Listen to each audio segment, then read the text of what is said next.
ses enfants. Ça, c'est clair. Nous ne servons pas l'Éternel en vain. Il est celui qui nous récompense toujours. Il nous bénit. Il nous a bénis en 2021. Il va continuer à nous bénir en 2022. Et je dirais même, il va aller au-delà de ce que nous pouvons nous attendre cette année. Mais ouvrons nos cœurs. Soyons sensibles et réceptifs à l'esprit de vie, au Saint-Esprit. Chérissons-le, aimons sa présence, respectons-le, écoutons le Saint-Esprit. Vivons dans une communion profonde, réelle avec lui. Nous allons voir des choses qui vont nous dépasser. Qu'à lui seul soit toute la gloire. Au nom de Jésus. Amen. Amen. Ce matin, j'aimerais accueillir notre fille spirituelle qui est là, Brigitte, qui est avec son mari Christophe, avec leur fille. Merci d'être venus. Ça fait des années qu'on connaît ensemble, qu'on chemine ensemble. Et merci pour votre présence. Seigneur vous bénisse. Ce matin, j'aimerais vous inviter à ce que nous puissions nous rendre tous ensemble à la piscine de Beth-Saïda. Qui c'est qui a été déjà en Israël qui a vu cette piscine? Ah, il y a quelqu'un qui est là. Giuseppe. Donc, on va dans Jean, chapitre 5. On va lire, on n'a plus beaucoup de temps, donc il faut que je puisse accélérer là. Et je vais faire de mon mieux pour y arriver. Et Évangile de Jean, chapitre 5, on va lire.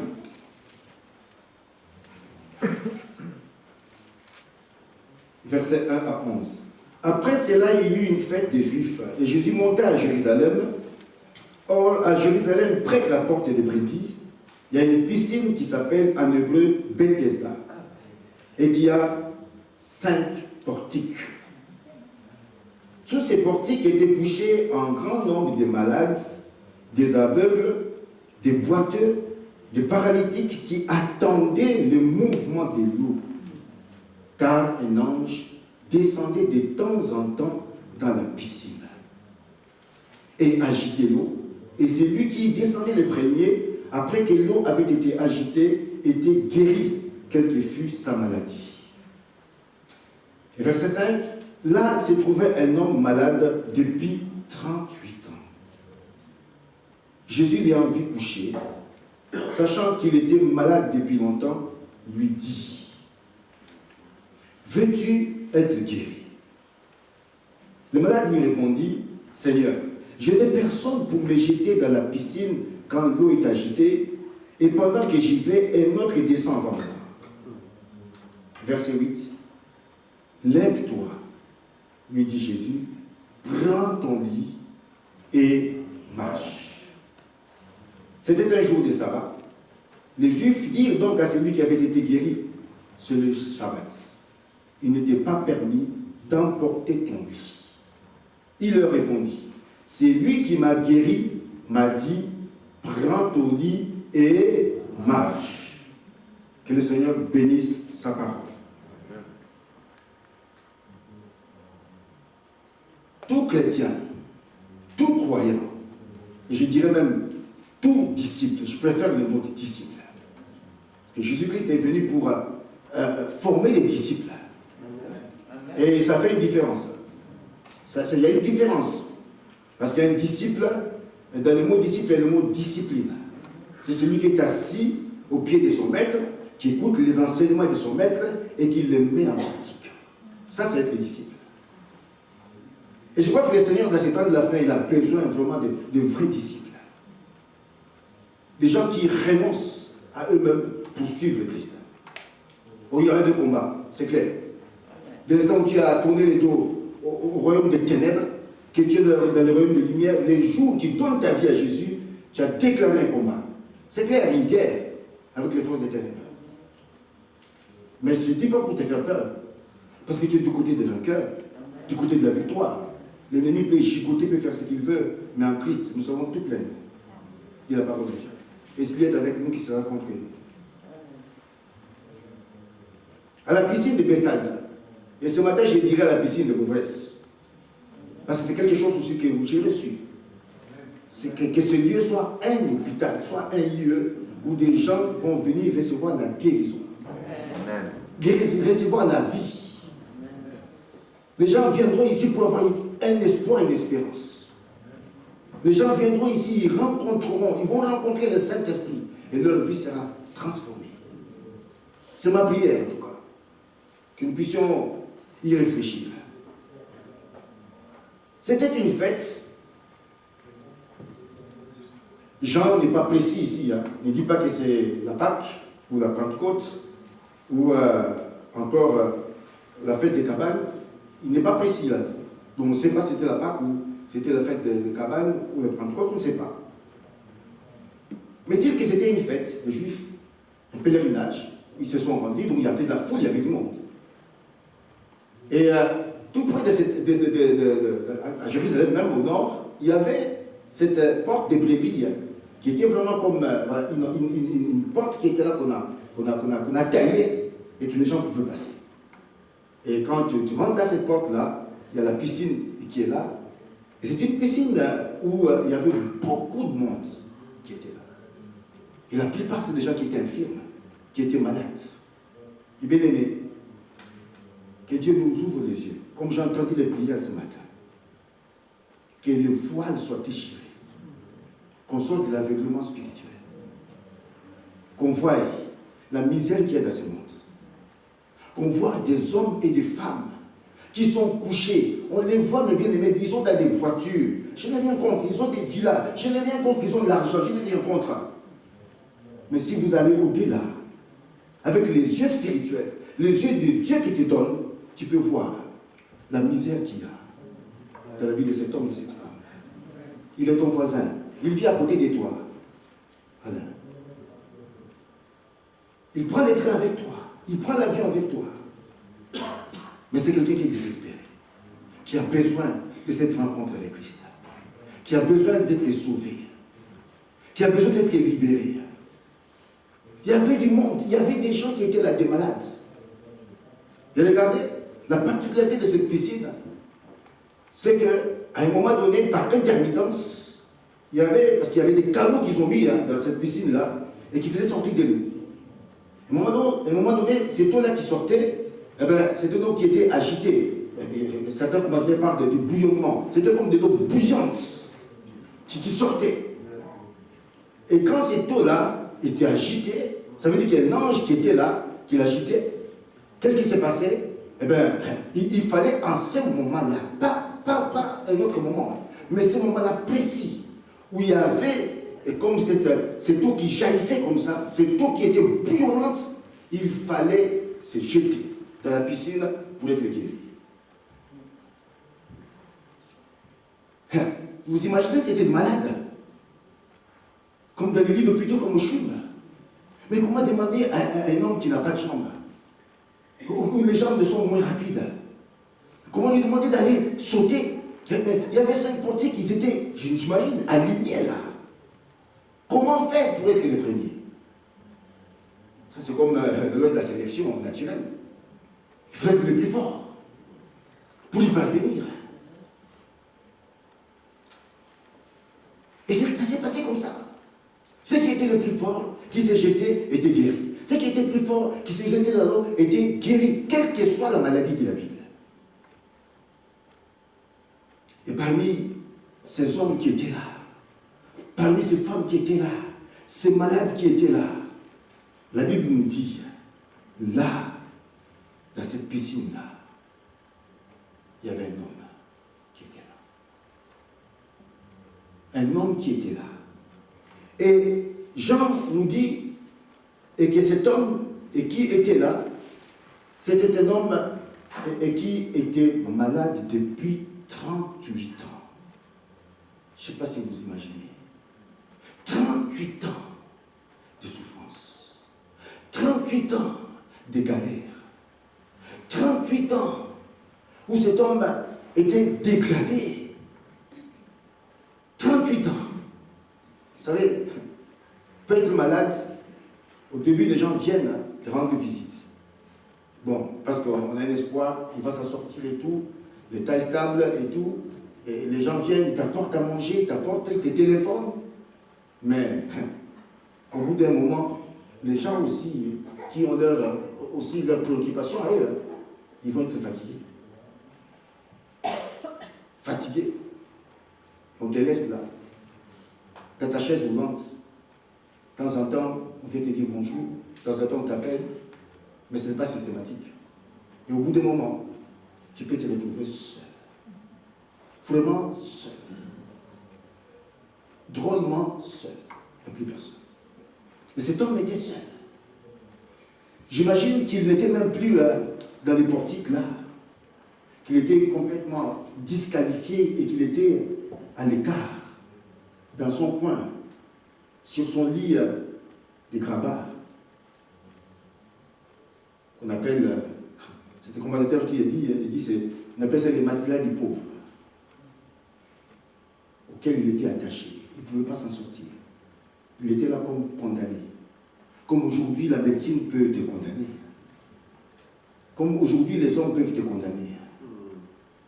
Et des fois, ils le font trop vite. Alléluia. Amen. Les hommes peuvent te condamner. Mais j'aimerais te parler de Jésus-Christ de Nazareth ce matin. Amen. Qui a un regard autre que ceux des hommes. On a été bénis ce vendredi par les témoignages que j'ai entendus. À commencer par Guillermo, finissant par Yasmine. Des témoignages qui nous ont édifiés. Moi, personnellement, je vous ai dit, ça m'a travaillé tout, et depuis là jusqu'à présent, qui m'ont enseigné. Je reviendrai, j'ai dit, qui vient, Dieu voulant, sur ce témoignage-là.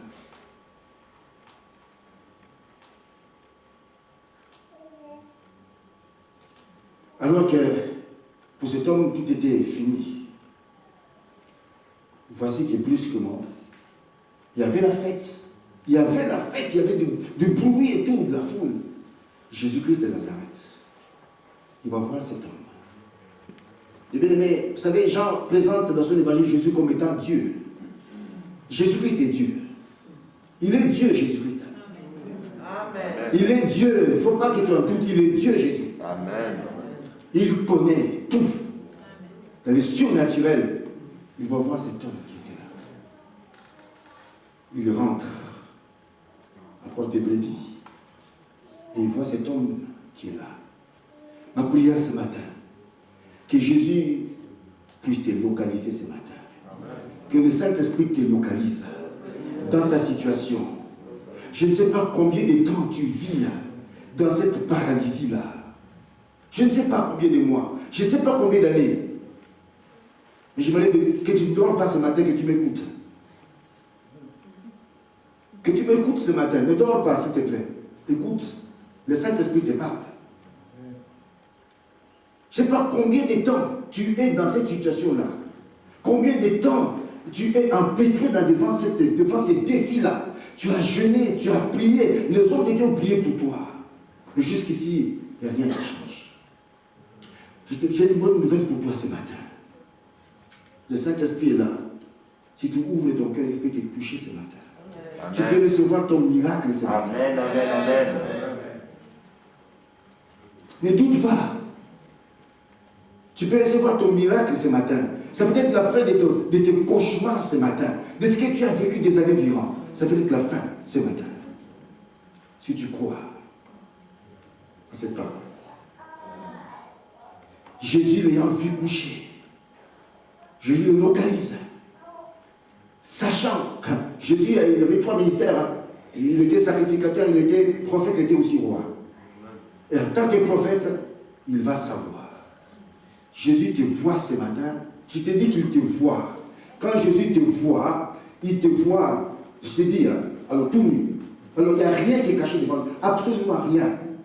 Quand Jésus voit quelqu'un, tu es là, tout est découvert. Tu ne peux pas te cacher. Je te dis sincèrement, tu ne peux pas te cacher.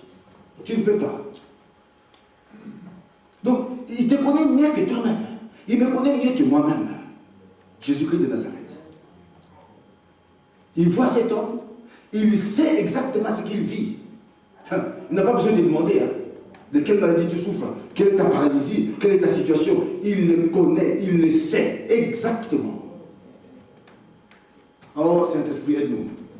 Des fois, on a besoin de se prosterner, simplement ça. De reconnaître qui il est. Simplement.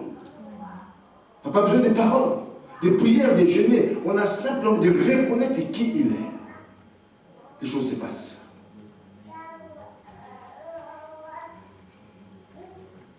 Jésus, il arrive, il sait, cet homme, ce qu'il est en train de vivre.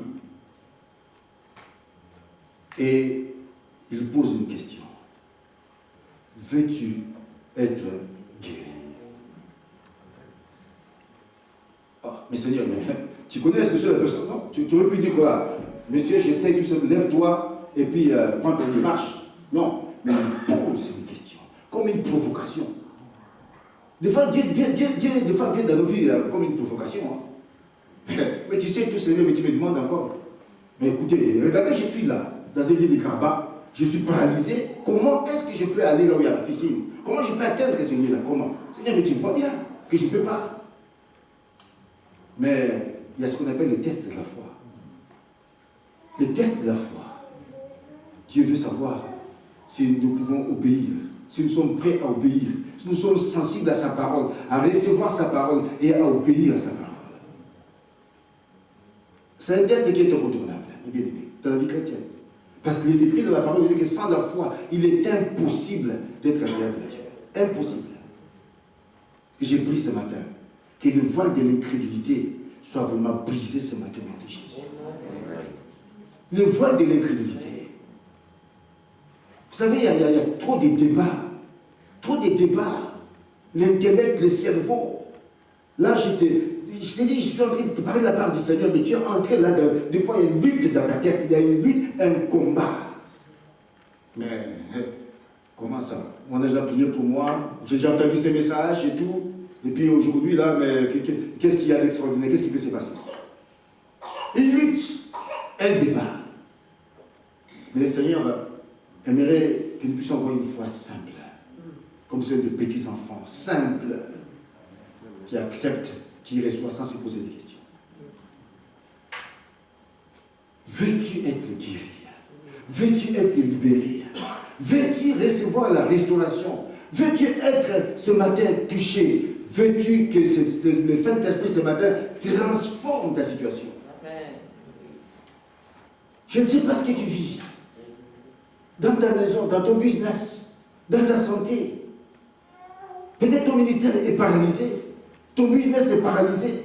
Ton couple est paralysé. Ta famille est paralysée. Je ne sais pas ce qui est paralysé dans ta vie ce matin. Mais le Saint-Esprit te parle ce matin. Il y a une solution pour toi. Il y a un espoir. Cet homme, le bien-aimé, il aurait pu se dire, voilà, 38 ans c'est fini maintenant, ma vie est gâchée. Bon, donc, voilà, je me suicide. Voilà, il vaut mieux prendre ma vie. On priait avec mon épouse, c'était, je crois, mercredi ou jeudi, quelqu'un nous a appelés. Elle était vraiment dans la détresse totale.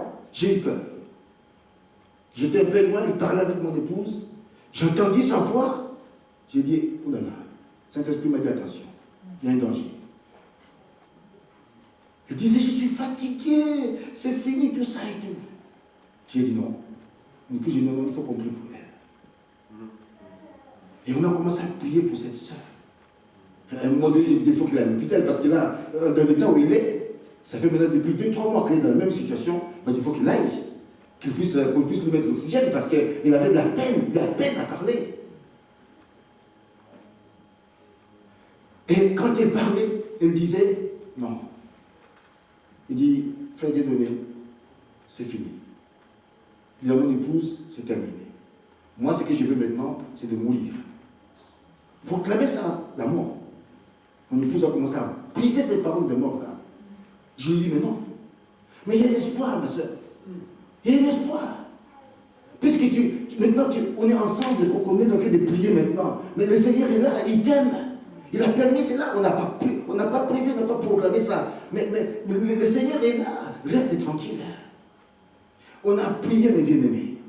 Le deuxième jour, on a eu au téléphone, on a prié pour cette sœur encore et encore. Mais l'homme reste un homme. Quand on a entendu le troisième jour, j'ai entendu sa voix, c'était plus la même voix. Je vous assure, c'était plus la même voix. J'ai dit à mon épouse, le Seigneur l'a touché, il est guéri. Et effectivement, il est guéri. Mais on attendait qu'il puisse nous appeler pour nous dire, écoutez, Dieudonné et moi-même, il dit merci beaucoup en tout cas pour votre prière, le Seigneur a béni. Là maintenant, je suis en forme. Tout baigne maintenant. Et jusqu'à présent, on attend toujours le téléphone. Pour dire simplement merci. Mais j'ai dit, Seigneur, merci.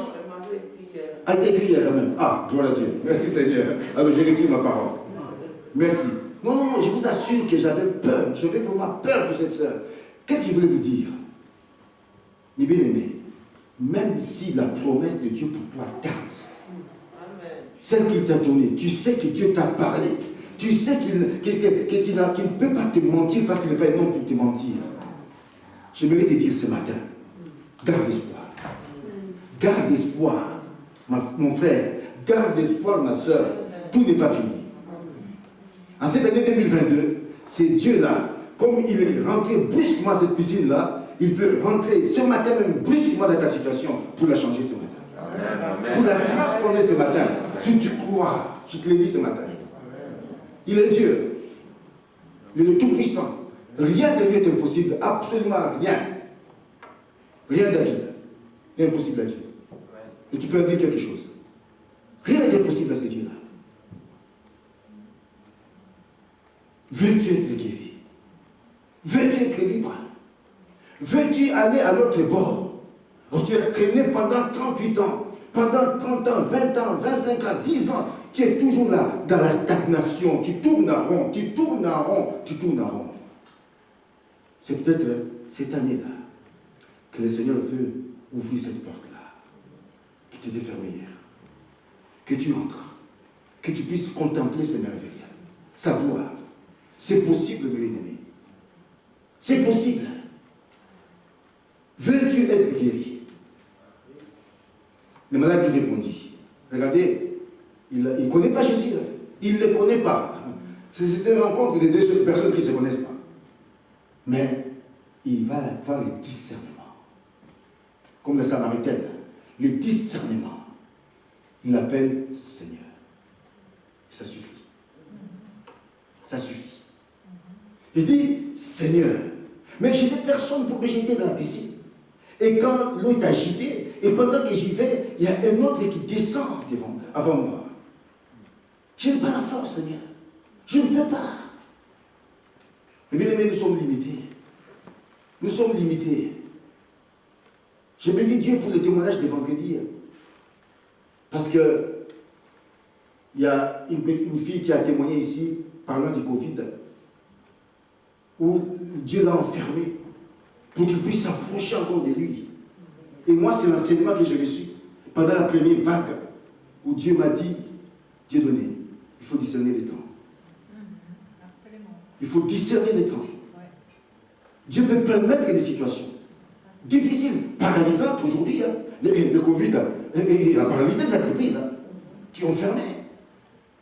Des couples qui ont été paralysés pendant ce Covid. Des familles détruites.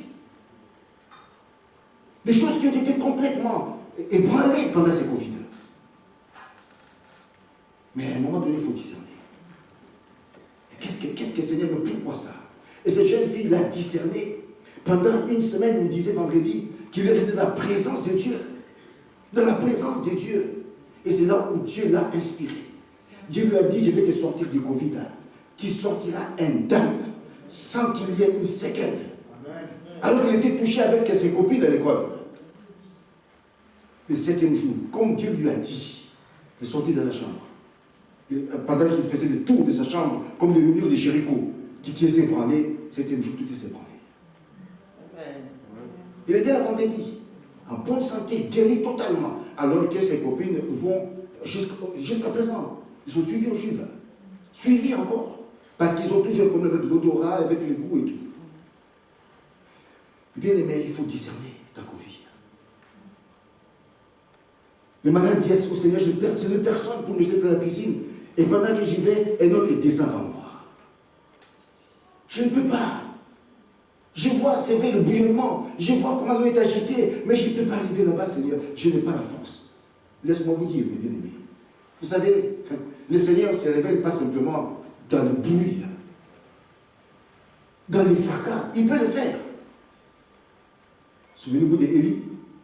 Élie, quand il a fui Jézabel, au bout d'un moment, Dieu lui a donné rendez-vous à la montagne, je crois, d'Oreb. Et là, Élie s'attendait à voir le Seigneur comme il voulait, comme il a toujours vu ce Dieu-là, qui venait avec fracas, avec force et puissance. Et là, la Bible dit, il y a un vent fort qui va venir. Élie s'est dit, le Dieu est là, tout puissant. Regarde, les montagnes qui se déchirent, les rochers qui sont brisés, ça doit être certainement lui. Dieu n'était pas dans les vents. À un moment donné, il va y avoir le feu qui va venir. Dieu n'était pas dans les feux.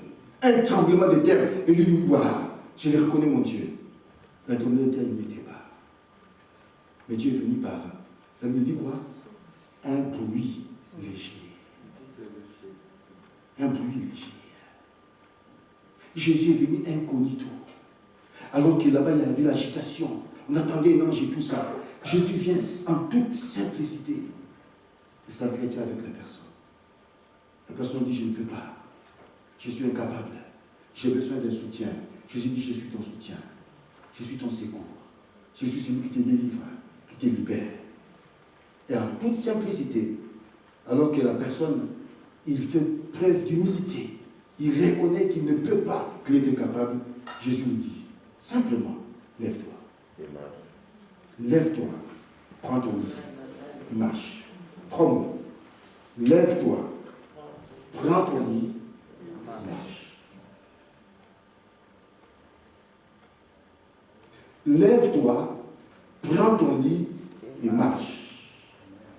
Ta situation que tu as vécue pendant 38 ans est finie. Terminée. C'est une page qui se tourne. Et maintenant là, tu peux prendre de nouveaux départs dans ta vie. Rentrer dans les plans de Dieu, dans l'appel de Dieu, dans ce que Dieu a préparé pour toi, pour que tu puisses me glorifier mon nom. Ça paraît, mais c'est pas possible. 38 ans. Et quelqu'un me dit, prends ton lit comme ça. Marche, vas-y. C'est là où nous avons un problème. C'est là où nous avons un problème en tant que peuple de Dieu. Ah, mais c'est pas possible, Seigneur. Mais on a essayé tout ça et tout, puis là, maintenant, tu me dis, c'est aussi facile que ça, aussi simple que ça. C'est pourquoi les gens vont à l'Himalaya chercher Dieu. Ils montent, ils font des efforts et tout, je ne sais pas. Ils veulent par leur propre énergie. Pourtant, Dieu est là. Il est là à côté. Il est là. Il attend de toi simplement que tu puisses le reconnaître comme le Seigneur, comme celui qui a la croix tout accompli, et d'entrer simplement dans ce qu'il a préparé pour toi. Les œuvres préparées d'avance. Lève-toi, prends ton lit et marche. Aussitôt, dit la Bible, cet homme-là qui va obéir, qui va s'élever et qui va marcher, aussitôt, lui dit Jésus, et cet homme fut guéri, et il prit son lit et marcha. Ma prière ce matin, quel que soit ce que tu as pu vivre, quel que soit ce que tu traverses ce matin, entends, non pas ma voix, la voix du Saint-Esprit qui te dit ce matin, lève-toi. C'est une question de foi. Sors. Sors de ta paralysie. Sors de ta mort. Sors là où tu as été écrasé. Sors de ta maladie. Sors de ta situation que tu traverses. Sors. Sors ce matin. Prends ton lit et marche. C'est fini. 38 ans de stagnation.